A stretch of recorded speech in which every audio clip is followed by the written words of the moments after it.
Hey everyone, today we are going to begin looking at Unit 2, An Asian Adventure.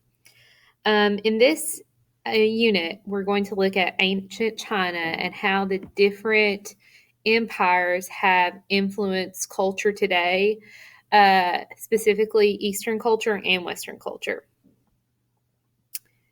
So, looking at ancient China, there were different dynasties throughout the history of China. And a dynasty consists of a series of rulers from a single family. Reading about some of the important dynasties in ancient China will help you understand the events that influenced and inspired Chinese writers and their culture. So the first dynasty that we're going to look at is the Shang dynasty. Chinese history is marked by a succession of dynasties, beginning with the Great Shang dynasty. The Shang were warrior nobles headed by a king. These rulers were known for their love of warfare and hunting. The people had great loyalty to their king, their families, and their ancestors, whom they honored with sacrifices. The Shang dynasty produced a stunning culture. Shang artisans learned how to make cloth from silk and excelled in bronze working. Their beautiful weapons and ceremonial vessels are among the finest ever made. The Shang dynasty was also the first to leave written records. This next dynasty is the Zhou dynasty, and as we're reading this, I may butcher some of these names, so just bear with me. About 1050 BC, a people called the Zhou overthrew the Shang and established their own dynasty. It was to be the longest in Chinese history. The early years of the Zhou dynasty saw great expansion and the establishment of feudalism.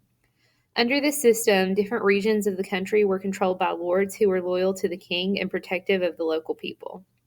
Confucius viewed the early Zhou reign as a model society. The strength of the Zhou dynasty lessened as tribes invaded from the northern frontier. The feudal lords also began to fight one another. As a result, the decline of the dynasty was called the Warring States period. Next, we have the Qian or the Qian dynasty. The state of the Qian, from which the name China derives, defeated the Zhou dynasty, and in 221 BC,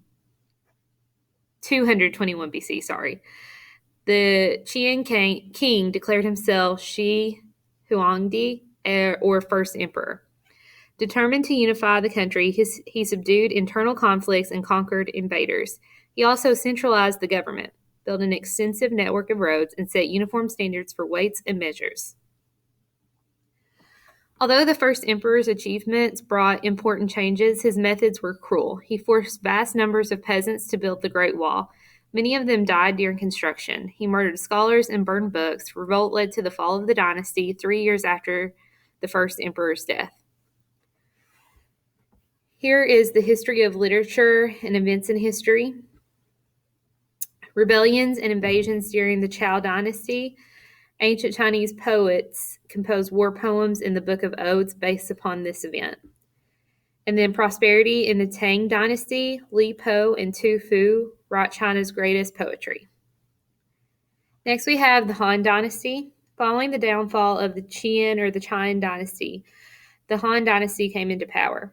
This dynasty, which ruled China for more than 400 years, had lasting influence on China's government, education, culture, and commerce. The Han is divided into two periods, former and later. The former Han was a glorious period of innovation and prosperity. Chinese commerce expanded, opening up the Silk Roads to most of Asia and India all the way to Rome. Chinese agriculture, technology, arts, and literature also flourished. Nevertheless, social and political unrest ended the former Han in about AD 9. The Han were restored to power in AD 25. And the first decades of the later Han were also prosperous.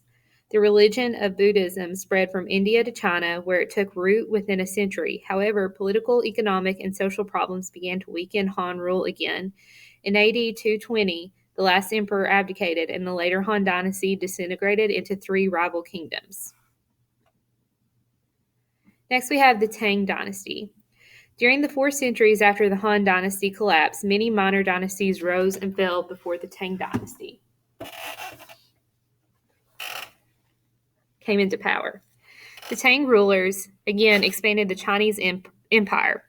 They promoted foreign trade and improvements in agriculture, and they restored China's vast bureaucracy and civil service system.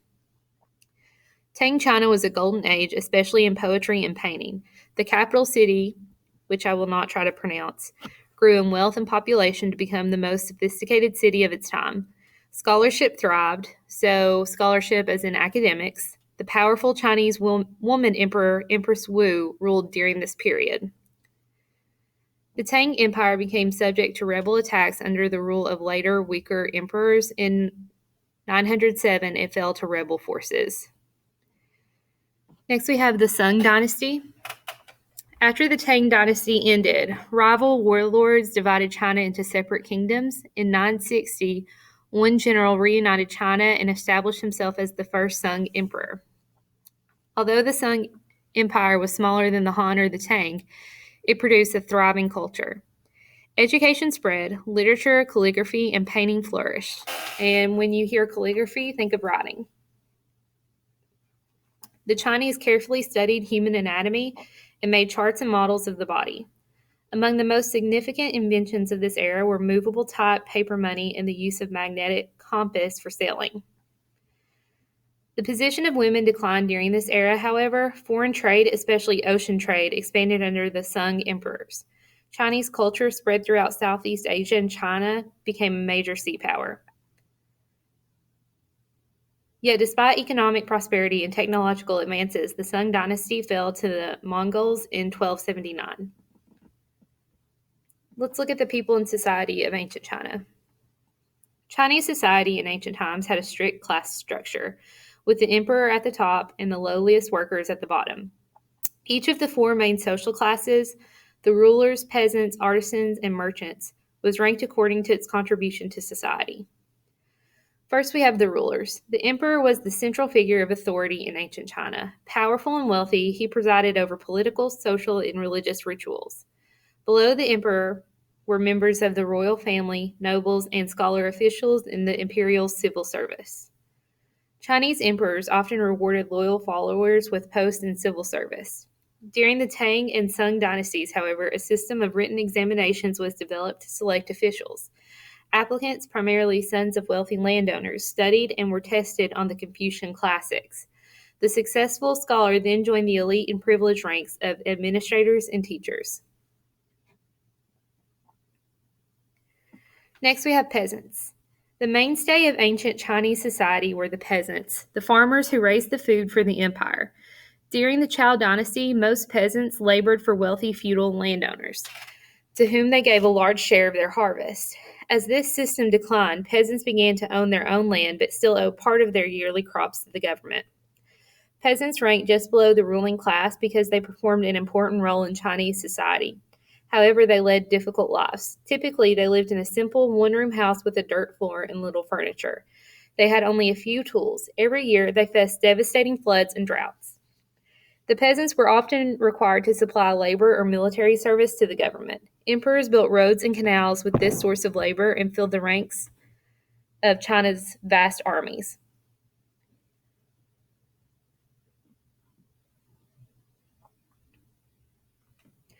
Artisans are craftspeople who work with their hands. Skilled artisans in ancient China made useful items such as tools for agriculture, weapons for war, furniture, and household goods.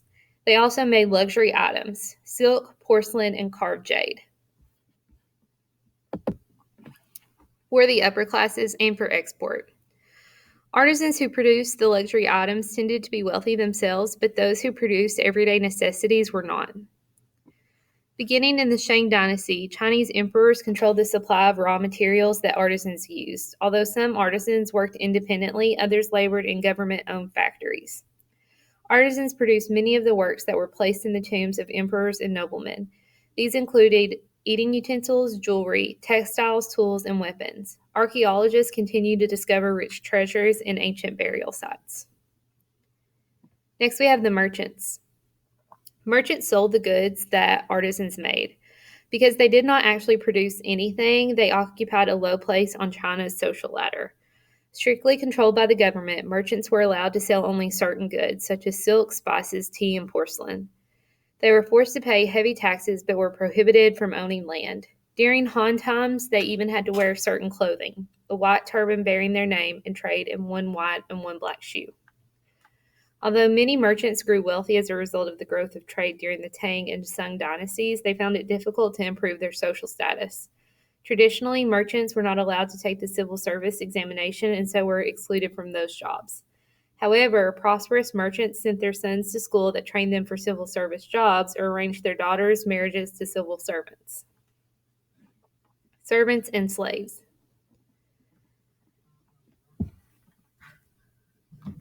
The people on the lowest rungs of Chinese society were not considered important or worthy enough to have a class of their own.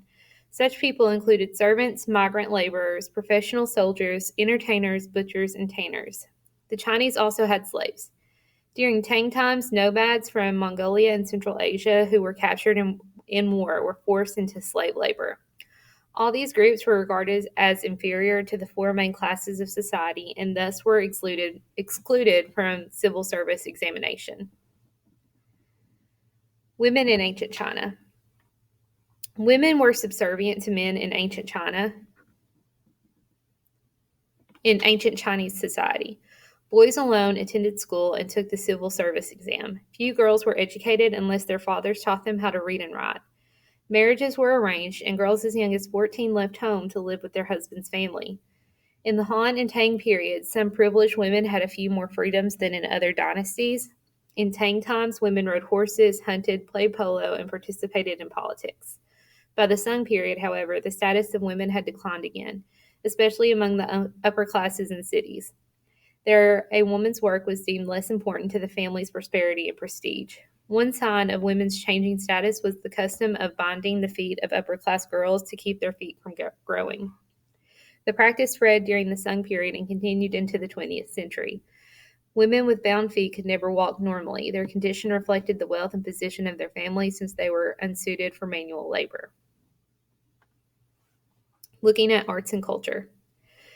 The ancient Chinese developed one of the most advanced civilizations of their time. Their art and literature are unsurpassed in beauty and craftsmanship, and their philosophical classics continue to read for their wisdom and insight. Philosophy and religion. From the 6th century BC to the 1st century AD, three main systems of thought took hold in ancient China: Confucianism, Taoism, and Buddhism. The teachings of Confucius and of Taoism emerged during the 6th century BC. Confucianism focused on the importance of family relationships and order in society. The teachings emphasized virtue in all interactions between people and valued learning, respect, and duty. Taoism or Taoism was based on the following the Way or the Tao, a universal force underlying all of life. Taoists or Taoists sought humility, simplicity, and harmony with nature. Buddhism, based on the teachings of Siddhartha Gautama, originated in India and reached China about the 1st century AD. More a religion than a philosophy, Buddhism emphasized detachment from earthly life in order to attain spiritual enlightenment. From earliest times, the ancient Chinese also practiced religious devotion to their ancestors. They believed that the dead live on as spirits and are closely tied to the living. Ancestors were honored through offerings, prayers, and elaborate ceremonies. These various philosophical and religious teachings existed together in ancient China. Sometimes they were in opposition, but in general there was tolerance and even a blending of beliefs and practices. Literature. China has one of the oldest continuing literary traditions in the world, dating back more than 3,000 years. It is a vast body of work surpassing that of any other civilization. The earliest known major literary work is the Book of Odes, a collection of poems dating from the Shang and Zhou dynasties. These poems have been revered, studied, and memorized throughout China's history. In later dynasties, writing poetry was considered an essential accomplishment for scholars and gentlemen. The finest poems in all of China's literature were produced during the Tang dynasty when the lyric poets Li Po and Tu Fu were writing. Prose was also a strong tradition. Important works include the Analects of Confucius, Taoist tales, philosophical essays, and the records of the historian, a main source of information about early China. The arts. From Shang times, the ancient Chinese excelled in the arts. They distinguished themselves in the production of pottery, bronze work, sculpture, jade carvings, calligraphy, and painting. As early as 2000 BC, Chinese artists used a potter's wheel to create beautiful vases and urns. They discovered how to make fine porcelain during the later Tang times. Chinese artists were known for their realistic sculpture. Examples of their skill include the lifelike terracotta figures buried in Shi Huangti's tomb and the thousands of stone Buddha statues carved into caves after Buddhism spread to China. Calligraphy, or beautiful writing, was considered one of the fine arts. The best calligraphers became famous, and their work was much sought after. During the Sung Dynasty, Chinese painting reached its greatest glory. The focus shifted from the human figure to landscapes. Artists painted towering mountains, plunging waterfalls, and peaceful lakes. This attention to landscape, which reflects the Taoist love of nature, influenced painting in China for the next 1,000 years. The paintings were done on silk or paper scrolls, and the artists often preferred black ink. Said one Sung artist, "Black is 10 colors." During the Sung Dynasty, the combination of the three perfections, calligraphy, poetry, and landscape painting, was regarded as the highest achievement of the arts. Turning points in literature. During the Han Dynasty, the invention of paper changed forever the way the printed word was recorded in China. Chinese paper was made from mulberry bark, silk rags, hemp, bamboo, and fishing nets that were mixed together and soaked in water. The mixture was then boiled, mashed, and pounded into pulp. A fine screen was dipped into pulp to scoop up a thin layer of fibers. After the screen was pressed to remove the water, it was dried on a heated wall. The sheet of paper was then carefully peeled away. The invention of paper led to the creation of books and spurred the Chinese inventions of woodblock printing and movable type.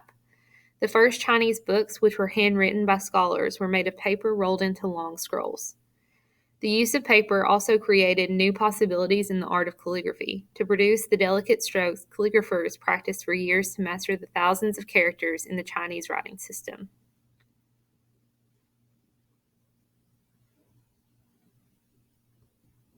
Let's look at the connections to today. The legacy of ancient China. The Chinese have made numerous contributions to art, science, medicine, technology, agriculture, philosophy, and mathematics. Many of the important inventions and ideas that first developed in ancient China still have an impact on life in the 21st century. How many of these Chinese innovations affect your daily life? Eating and drinking. The art of making porcelain developed in China about 800. Made from a special clay and a mineral found in China, this highly prized pottery became known as China. Tea made from the leaves of the tea plant was first popularized by the ancient Chinese. We also have medicine. As early as 2500 BC, the Chinese developed the practice of acupuncture. Needles are inserted at specific points on the body to restore the balance of energy in the body. Acupuncture has been in continuous use in China and now is practiced in many parts of the world. Extensive use of herbs has also been part of Chinese medicine for centuries. Herbs have been used to treat and prevent conditions such as diabetes, high blood pressure, and lack of appetite. Herbal medicine is in wide use in the 21st century. Philosophy. Although Lao Tzu's Tao Te Ching dates from about the 6th century BC, his ideas still influence thought and literature around the world. Many contemporary authors have very loosely applied the teachings of the Tao to such unlikely subjects as how to train cats and dogs and how to practice effective leadership. The yin-yang diagram, a popular image today, symbolizes the unity of the Tao. Entertainment. The Chinese invented the kite about 2,000 years ago. Kites were used for military purposes as well as for pleasure. The yo-yo and playing cards originated in China also. Gunpowder was invented by the Chinese about 850 and later was used to make fireworks, which were called the fire trees, flame flowers, or peach blossoms. Inventions. About the 1st century BC, the Chinese invented the wheelbarrow, which they call the wooden ox. Other significant Chinese inventions include the collar harness for horses, paper, matches, the mechanical clock and movable type, and the magnetic compass. Learning the language of literature. Moral teaching through literature. How would you convey an important message about right and wrong to your classmates? Would you print a slogan on a t-shirt, prepare a public service announcement for radio or TV, design button or bumper sticker? In ancient civilizations around the world, such messages were often conveyed through didactic literature that instructs its readers. In didactic literature, writers teach lessons about how to live a moral life. They give their vows about what is right and good, focusing on such qualities as honesty, courage, wisdom, and kindness.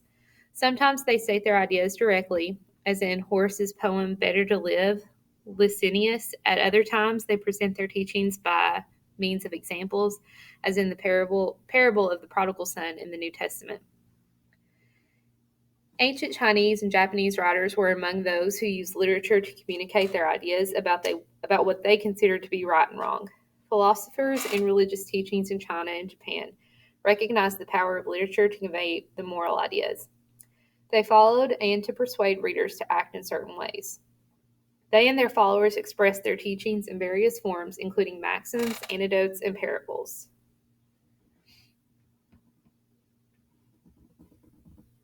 A maxim is a statement of a general truth about human behavior, perhaps offering more practical advice as well. Maxims vary in length from one or two brief sentences to a short paragraph. They are writers' attempts to put the spotlight on the right way to live, on what ideals to pursue, and what actions and attitudes to avoid.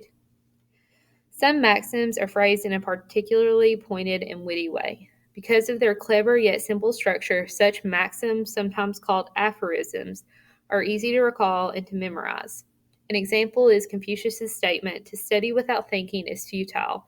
To think without studying is dangerous." And here are some more examples. An anecdote is a brief story that focuses on a single interesting event, sometimes taken from the life of a real person. The event is meant to illustrate a particular truth or teaching. The Taoist philosopher Chuang Tzu used many delightful anecdotes to convey his ideas and reflections about the nature of the world. Chuang Tzu said, "Once upon a time, I dreamed myself a butterfly, floating like petals in the air, happy to be doing as I pleased, no longer aware of myself. But soon enough, I woke, and then frantically clutching myself, Chuang Tzu I was. I wonder, was Chuang Tzu dreaming himself the butterfly, or was the butterfly dreaming itself Chuang Tzu? Of course, if you take Chuang Tzu and the butterfly together, then there's a difference between them, but that difference is only due to their changing material forms." In a parable is also a brief story, but its teaching is more pointed. Each plot detail is intended to illustrate an aspect of some moral truth. Early Japanese writers used parables to convey important concepts of Zen Buddhism. "You are wise brothers," he told them. "You know what is right and what is not right. You may go somewhere else to study if you wish, but this poor brother does not even know right from wrong.